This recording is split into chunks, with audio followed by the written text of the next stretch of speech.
ساتھ. اچھا یہ بات یاد رکھیں, اگر کسی کی ہوا خارج ہو جائے مجمع میں تو اس پہ ہنسنا نہیں چاہیے. آپ صلی اللہ علیہ وسلم نے اس پہ بہت سخت تنبیہ کی ہے.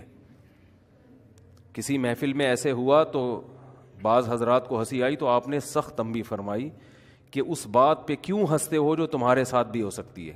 یہ چیزیں انسان کی کنٹرول میں نہیں ہوتی.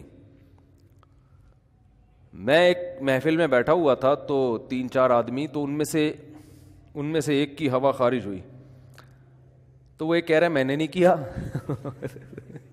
دوسرا کہہ رہا ہے. تو میں نے ان سے بولا کہ بھائی اس صفائی کی آپ کو ضرورت کیا ہے کہ میں نے نہیں کیا, اس نے چھوڑو, کسی کے ساتھ بھی ہو سکتا ہے. خام خامے جو صفائی بیان کر رہا ہو سمجھ لو اسی نے کیا ہے, اسی نے کیا ہے. ایک واقعہ کسی نے مجھے سنایا کہ 2-3 افراد مل کے تراویح پڑھ رہے تھے, بند کمرہ تھا. اب کسی کی ریح خارج ہوئی نا, تینوں امام کی ہوئی ہوگی یا ان 2 مقتدیوں میں سے کسی کی ہوئی ہوگی, ریح خارج ہوئی تو بدبو بہت زیادہ آ گئی. ہو سکتا ہے کسی کے ساتھ بھی.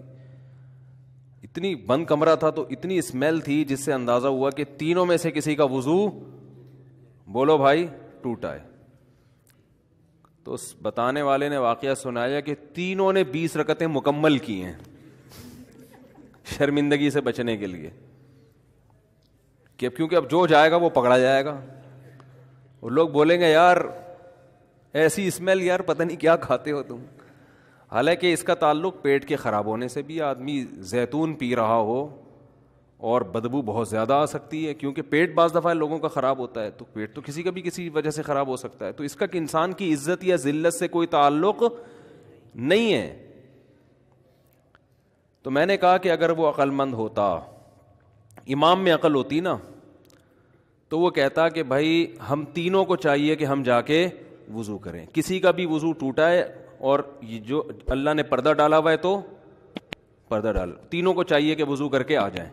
اب جس کا ٹوٹا وہ بیچارہ بغیر وضو نماز پڑھتا رہے, کتنا بڑا جرم ہے بغیر وضو نماز پڑھنا. تو اسلام نے کسی کی جو سیلف ریسپیکٹ ہے نا اس کا بہت زیادہ خیال کیا ہے. نہ تو شرعی حکم میں تبدیلی ہوگی کہ بغیر وضو نماز ہی پڑھتے رہو, تو بہت بڑا جرم ہے, لیکن عزت کا بھی خیال. یہی وجہ ہے کہ علماء نے مسئلہ بیان کیا ہے کہ نماز کے دوران کسی کا وضو ٹوٹ جائے تو ناک کو یوں کر کے نکلے. وہ کیوں؟ اگلا سمجھے گا نکسیر پھوٹی ہے, ناک پکڑ کے نکلے گا تو شاید کیا ہوا ہے, نکسیر پھوٹتی ہے نا, بلیڈنگ شروع ہو جاتی ہے ناک سے. تو اس میں جھوٹ بھی نہیں ہے کہ بھائی ناک پکڑی ہوئی ہے, ہماری مرضی, ہم جو چیز پکڑے ہیں ٹھیک ہے نا, کان پکڑے ناک پکڑے ہمارے پارٹس ہیں نا تو ہم ناک پکڑ کے نکل رہے ہیں, تو یہ جھوٹ بھی نہیں ہے. لیکن یہ میسج جائے گا کہ بھائی کیا ہے. میں ایک دفعہ یہاں نماز پڑھا رہا تھا تو میں نے نماز کے بعد دیکھا کہ میرے کپڑوں پہ بلڈ لگا ہوا ہے نا, کہیں سے جیسے آدمی کے خارش کرتا ہے نا دانہ پھوٹ جاتا. مجھے اندازہ نہیں ہوا, تو میں نے اعلان کیا بھائی نماز دوبارہ ہوگی. جو عقل مند تھے سمجھدار تھے پڑھ لی دوبارہ. انہوں نے بھائی امام صاحب کہہ رہے ہیں تو کوئی وجہ ہوگی.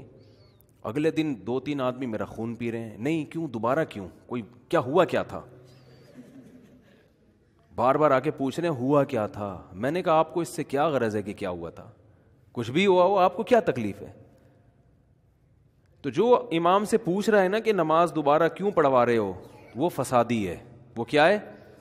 فسادی. کسی کے ساتھ کسی بھی ٹائم پہ کوئی بھی عذر ہو سکتا ہے.